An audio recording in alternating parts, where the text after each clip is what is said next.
Então vamos lá, a gente acabou de simular a busca em largura, tá? Ah, vamos definir um outro conceito em grafos e ver que a gente pode usar o algoritmo de busca em largura para resolver um problema de interesse nesse conceito, tá? Dado um grafo qualquer, a gente define o diâmetro dele como a maior distância dentro desse grafo, tá? Ou seja, é o comprimento de um caminho mínimo. O que eu escrevi aqui? O comprimento de um caminho mínimo mais longo. Tá? Não é bem isso, eu devia ter prestado mais atenção quando eu escrevi isso aqui. Tá? A gente quer um comprimento. Não tá certo. O comprimento do caminho mínimo mais longo em G, não tá certo, sim. Tá? Assim, é o comprimento máximo dos caminhos mínimos. Tá? Então, a gente viu um algoritmo que, dado uma origem, calculava o caminho mínimo para todos os demais vértices do grafo, tá? Baseado em busca em largura. Então, imagina agora que você calcula caminhos mínimos a partir de todos os vértices.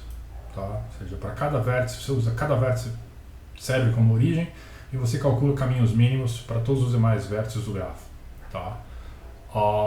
Isso pode ser feito usando a busca em largura. É trivial fazer com V chamadas, né? Uma chamada para busca em largura para cada vértice do grafo. Na verdade, dá para fazer com V menos 1, tá? Mas eu não vou entrar nesses detalhes nesse curso.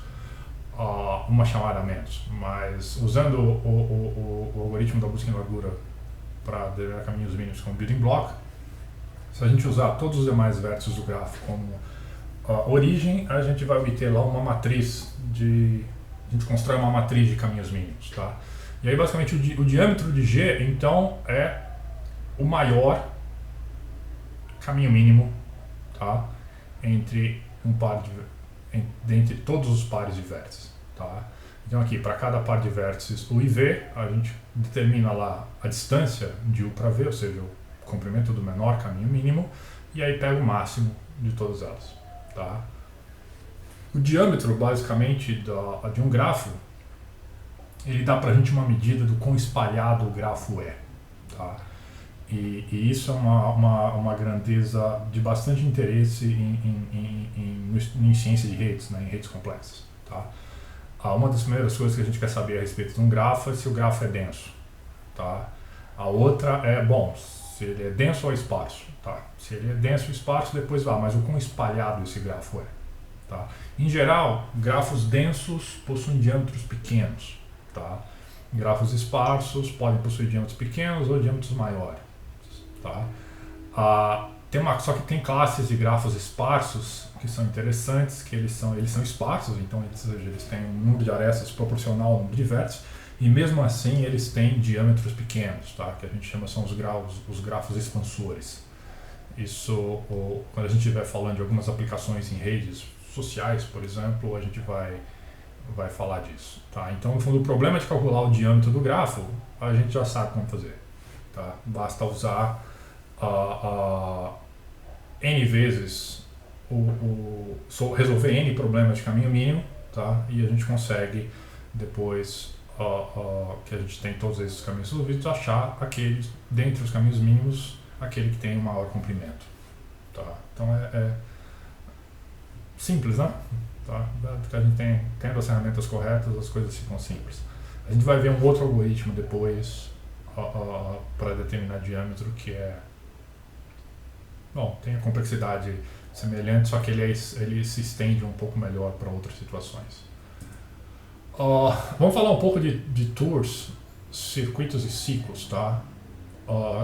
São 3 outros conceitos, tá? Que, rapidamente, são variações fechadas, ou seja, elas começam e terminam no mesmo vértice, de passeio, trilha e caminho. Tá? Lembra, passeio, uma sequência de vértices de um até o outro, respeitando as arestas. Trilha é um passeio que não repete aresta, e caminho é um passeio que não repete vértice, e com isso não repete aresta. Tá? Então, um passeio, por exemplo, aqui, passeio de C vai de V0, V1 até VK, e VK aqui é igual a V0. Ou seja, o passeio que começa e termina no mesmo vértice é o que a gente chama de um tour. Tá? E o comprimento do tour é o número de arestas que a gente trafega, assim como era num passeio. O tour é um circuito se ele não repete arestas. Tá? Então a trilha era um passeio, a trilha era aberta, né? Que não repetia arestas. O circuito é a versão fechada de trilha. Ela começa e termina no mesmo lugar, mas ela não repete arestas. E o ciclo é basicamente aquele caminho que começa e termina no mesmo lugar. Tá? Então todos os vértices V até VK-1 aqui eles são distintos, e o VK é o próprio vértice V, 0. Tá? Ele começa e termina no mesmo lugar. Tá? Dentre todos aqui, tá? Circuito e ciclo são os conceitos mais importantes para a gente. Em ordem de importância, ciclo é o mais importante, circuito depois. Tá? Tour é uma coisa que a gente tem, às vezes a gente faz, mas a gente não é muito, não vai ser muito interessante nesse curso. Tá? Então o ciclo é trivial se o comprimento dele for 0, ou seja, ele não passa por aresta nenhuma. Ele começa e termina no mesmo vértice e não usa aresta nenhuma. Tá? Num grafo, naturalmente os ciclos têm que ter comprimento maior ou igual a 3, né? Tá? Eles têm que ser um triângulo. Não dá para fazer. Como a gente não tem arestas paralelas, nem laços, a gente não tem ciclos de comprimento 1 e 2. Tá? Então todo ciclo num grafo tem que ter comprimento pelo menos maior ou igual a 3. E um ciclo é par ímpar se o comprimento dele for par ímpar. A gente já tinha mencionado essa situação, né? Quando estava lidando com grafos bipartidos antes. Tá? Então lembra que a gente viu que uma condição necessária para um grafo ser bipartido é que ele não tinha ciclos ímpares. E a condição também é suficiente. Está chegando nos próximos slides essa condição, essa suficiência. Tá? Alguns exemplos aqui. Tá? Então imagina que a gente tem aqui esse grafo agora com L vértices e essa sequência aqui é um tour, essa outra sequência é um circuito, essa outra é um ciclo, aí tem aqui uns ciclos ímpares e tem aqui uns ciclos pares. Em vez de eu ficar falando letrinha por letrinha, para o slide, verifica você aí que isso realmente, todos eles são tours e são circuitos e ciclos, que as arestas são respeitadas. Tá? É melhor fazer assim. Então, tem um teorema aqui interessante. Tá? Um teorema simples, mas é interessante. Tá? O conjunto de arestas de um grafo G, qualquer grafo G, né, nesse caso, ele pode ser particionado em ciclos distintos. Tá? Se só C, todo vértice de G possui grau par. Tá? E na verdade aqui esses ciclos são mais do que distintos. Tá? Eles são... não distintos. Eu ia falar de juntos, mas a gente está usando os vértices. Então os ciclos distintos podem ter vértices em comum. Mas obviamente eles não usam as mesmas arestas, tá? Então eles são disjuntos com relação às arestas, mas são distintos com relação aos vértices, tá? Bom, vamos só para entender um pouco do mecanismo aqui, vamos provar esse resultado. A necessidade é imediata, né? Tá? Então observa aqui, isso é uma demonstração de C e somente C, e é isso que a gente está, por isso que eu vou fazer essa demonstração com vocês. Tá? Para a gente ver como é que prova esse tipo de resultado, que envolve, tem uma condição necessária e suficiente aqui dentro, né? Isso dá uma boa caracterização, digamos assim. Isso aqui, o que significa isso? Está dizendo que, olha, que o conjunto de arestas de um grafo G pode ser particionado em ciclos se todo vértice de G possui grau par. Tá? Esse é um sentido. O outro sentido é que se todo vértice de G possui grau par, então o grafo pode ser particionado em ciclos distintos. Tá? Essa é a ideia do C só C. Tem duas direções aqui para ser provada. Né? Então a necessidade é suficiente. Né? Ou seja, se todo vértice de G,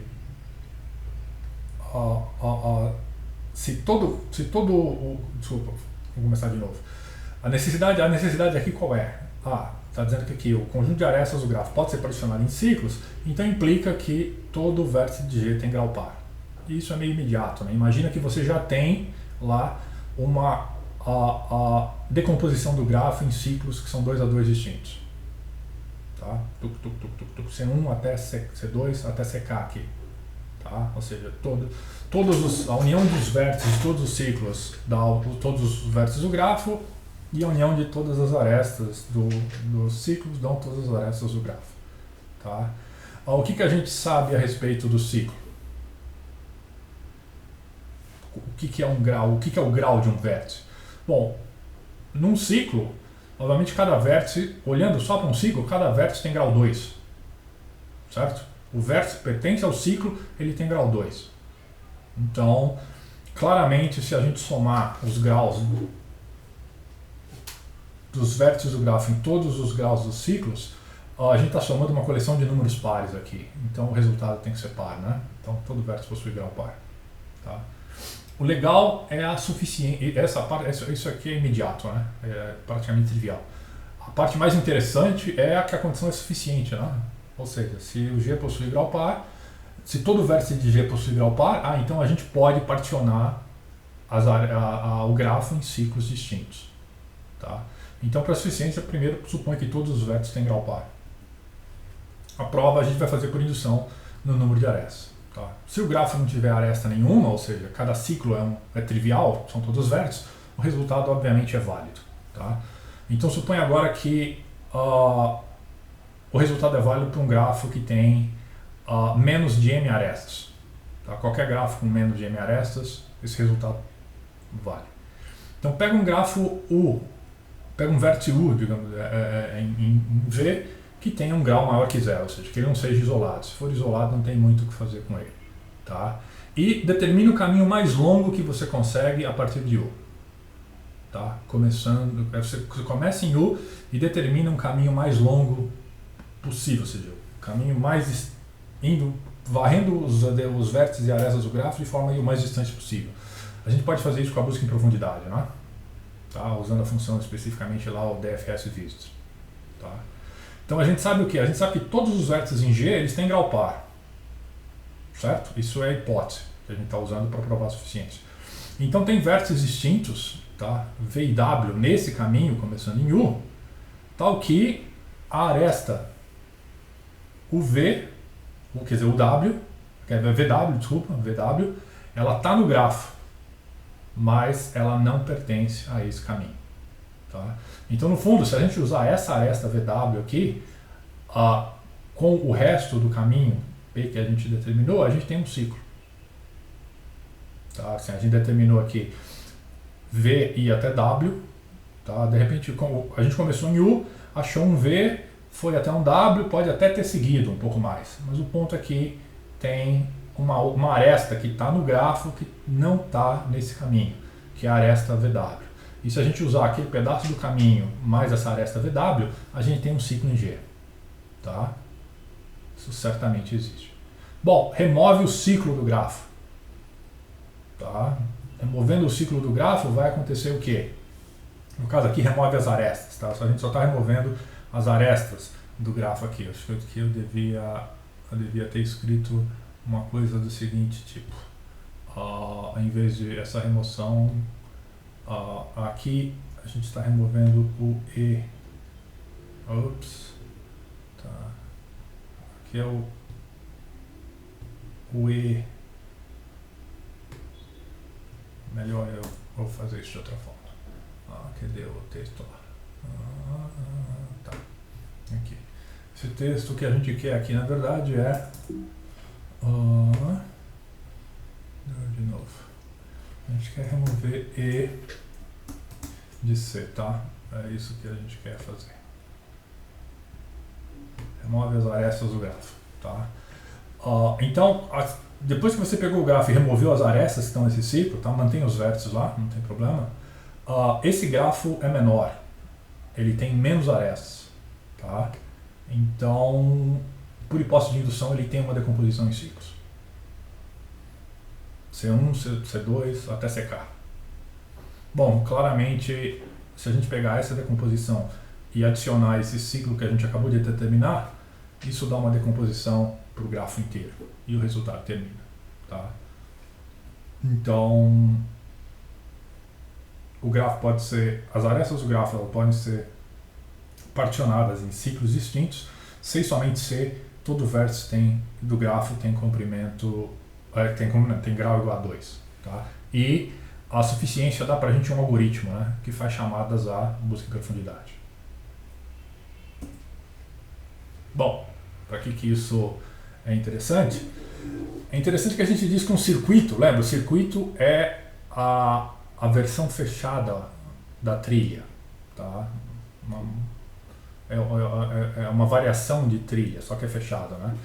Então a gente diz que um circuito euleriano se ele contém todas as arestas do grafo. Tá? Ou seja, é um circuito que passa por todas as arestas do grafo. Tá? É o problema das pontes de Königsberg, tá? Que aparece lá no primeiro capítulo do livro que a gente indicou como o básico dessa disciplina. Tá? Então, a gente diz que um grafo euleriano se ele possui um circuito euleriano. Tá? E aí, obviamente, a gente está supondo que o grafo é conexo, né? Tá? Porque para passar por todas as arestas, para um circuito passar por todas as arestas do grafo, o grafo tem que ser conexo. Tá? Então, o corolário do que a gente acabou de provar é que o grafo é euleriano, ou seja, existe um circuito que passa por todas as arestas do grafo, sem somente ser, ele é conexo e todos os vértices possuem grau par. Tá? Essa é uma caracterização simples, tá? E fácil de verificar, né? Então você olha lá, conta, verifica os vértices do grafo. Se todos tiverem grau par, certamente tem um circuito euleriano lá dentro. Então o probleminha das pontes de Königsberg não dava para resolver porque tinha um vértice de grau ímpar. Tá? Se todos os vértices tiverem grau par, certamente isso dá para resolver. E aí eu vou explorar um exemplo concreto disso num dos exercícios da lista. Tá?